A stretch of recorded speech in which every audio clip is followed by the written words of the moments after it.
Que la paix du Seigneur soit avec vous. Pouvons-nous acclamer le Seigneur Jésus-Christ, s'il vous plaît? À lui soit toute la gloire. À lui revienne toute la majesté. Alléluia. J'aimerais que là où tu es, tu puisses fermer tes yeux, disposer ton cœur. Que nous puissions disposer notre cœur aujourd'hui à recevoir la parole de Dieu. Père éternel, mon Dieu tout-puissant, Seigneur, nous venons devant toi cet après-midi avec un cœur disposé, avec un cœur humilié devant toi, mon Dieu tout-puissant. Seigneur, nous sommes fatigués du chemin, mais nous venons à tes pieds aujourd'hui parce que nous sommes assoiffés de toi. Nous avons faim de ta parole et nous avons soif de ta présence, Saint-Esprit. Tu connais nos cœurs plus que personne, Seigneur. Tu connais nos vies, nos problèmes, nos projets. Viens, Seigneur. Je te prie, Père, que tu prépares le cœur de tous mes frères et sœurs ici ce soir. Et que tu agisses, Saint-Esprit, avec puissance.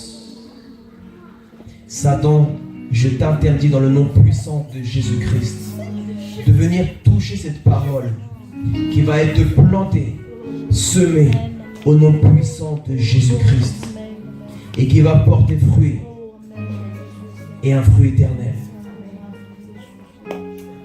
Au nom de Jésus. Que toute la gloire te revienne, Seigneur Jésus-Christ. Parle à travers moi à ton peuple, Seigneur. Je m'humilie devant toi, Jésus-Christ, mon Seigneur. Agis avec puissance.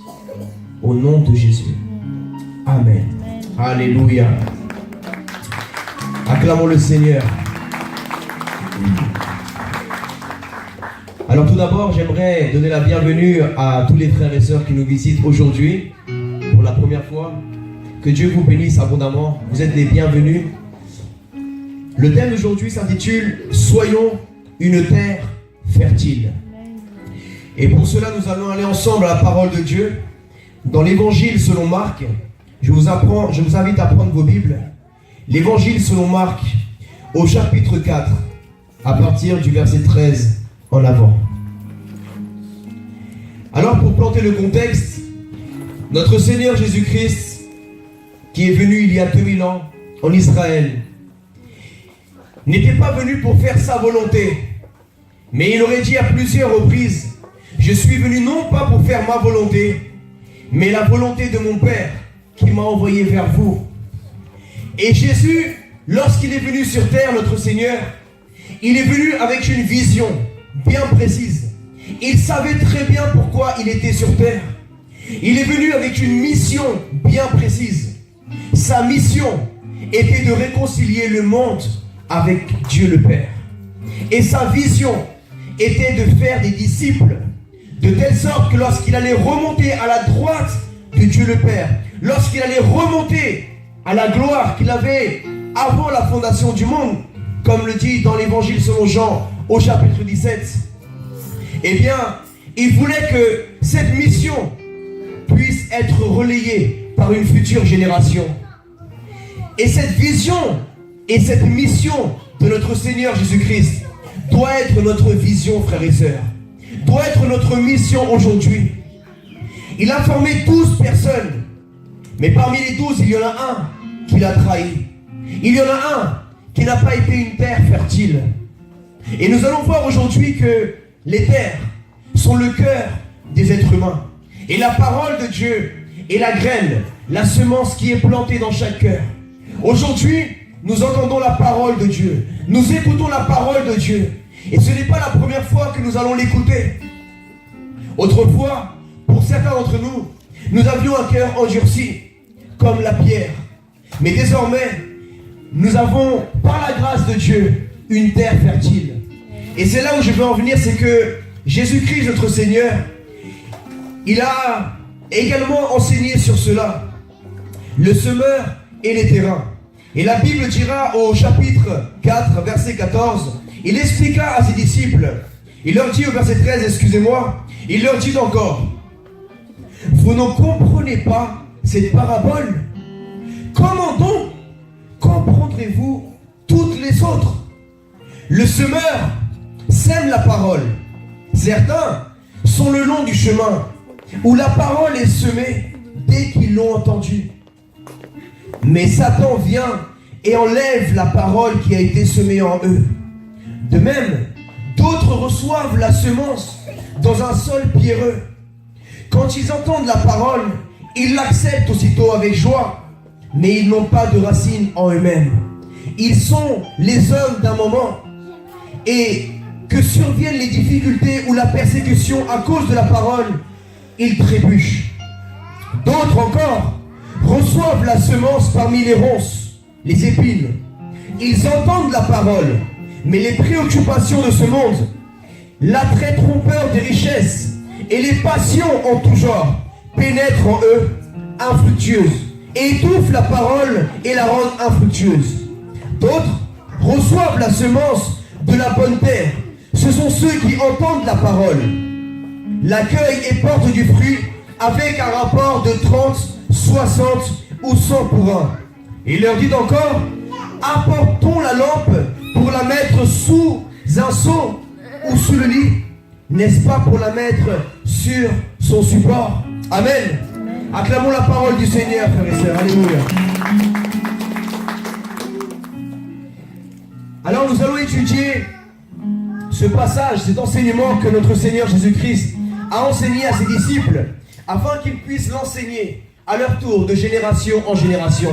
Le but, c'est de pouvoir transmettre ce relais, ce flambeau à chaque suivante génération. Notre Seigneur Jésus-Christ est venu sur terre il y a 2000 ans. Il a formé des disciples. Il a transmis le flambeau de la connaissance des mystères du royaume des cieux, de la vie éternelle, du pardon des péchés. Et à leur tour, les disciples sont partis dans différentes régions du monde et ont enseigné les paroles de Jésus-Christ, la connaissance de la vie éternelle après ce monde, après la mort.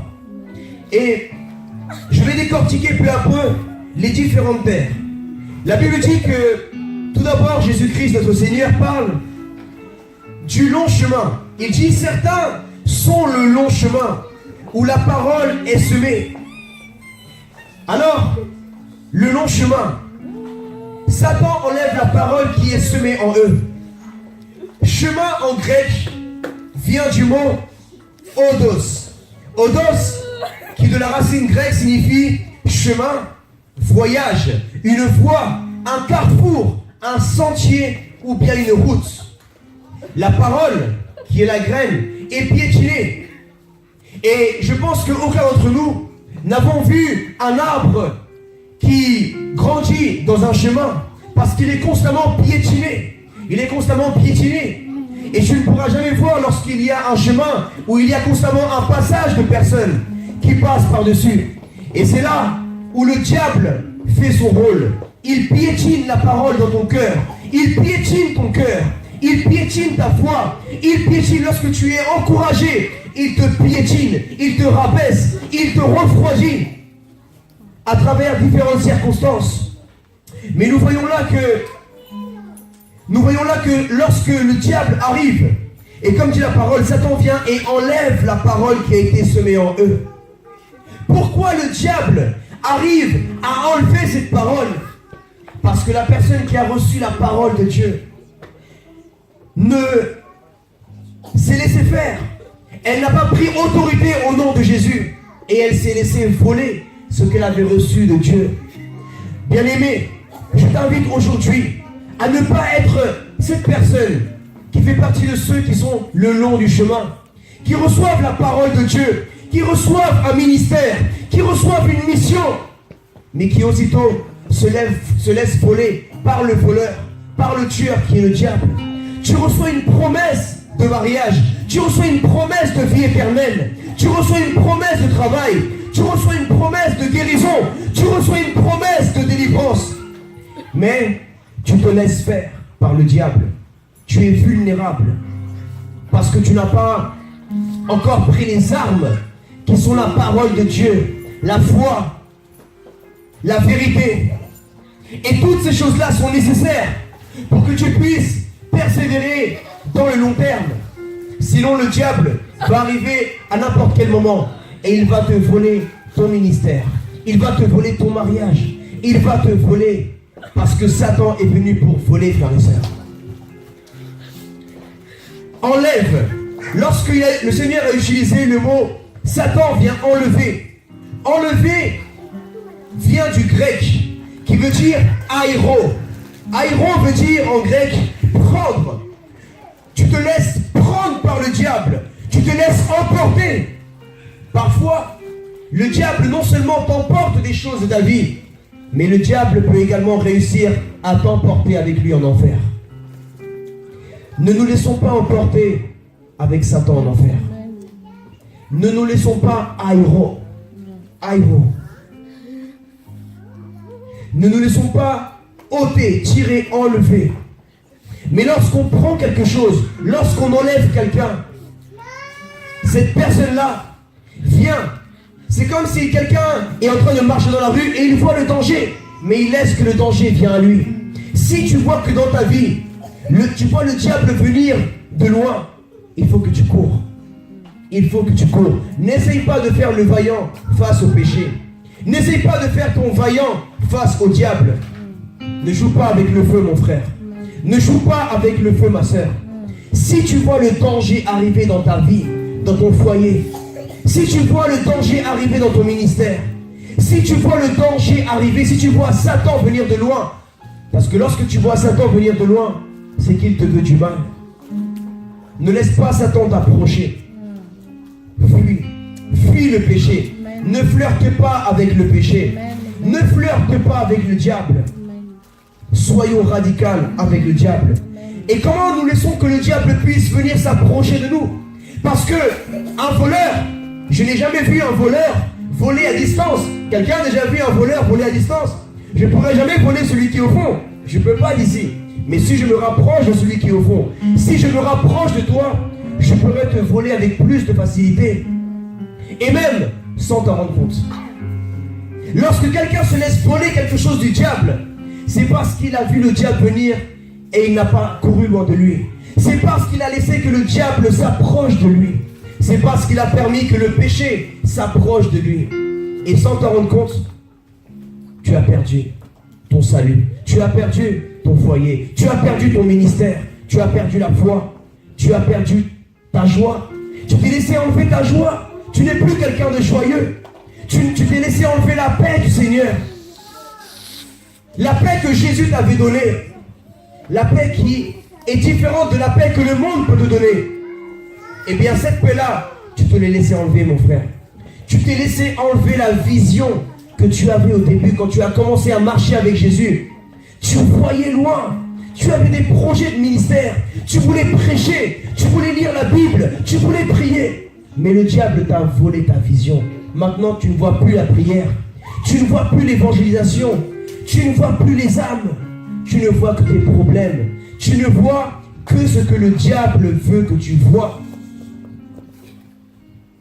Nous nous sommes laissés voler par le diable. Il nous a enlevés, frères et sœurs.